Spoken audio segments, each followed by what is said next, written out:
had 2 days here in the Burdekin, and we're basically expanding the Burdekin irrigation project out to growers from different districts. So we've got the Atherton Tablelands here today and the Mackay growers here as well.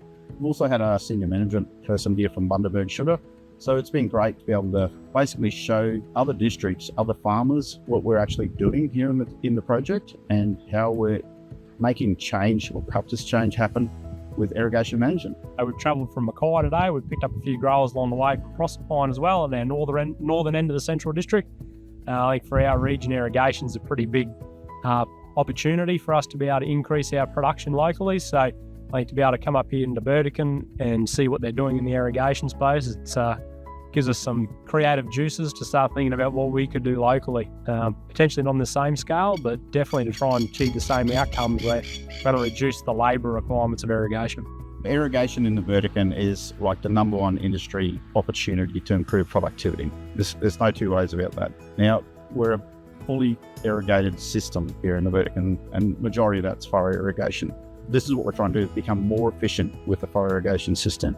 And we're doing these demonstration sites, and we're getting growers who are participants in these projects to actually, showcase that. It's a great feeling to be able to see growers actually use the infrastructure they have now, or maybe have to change just a little bit of infrastructure.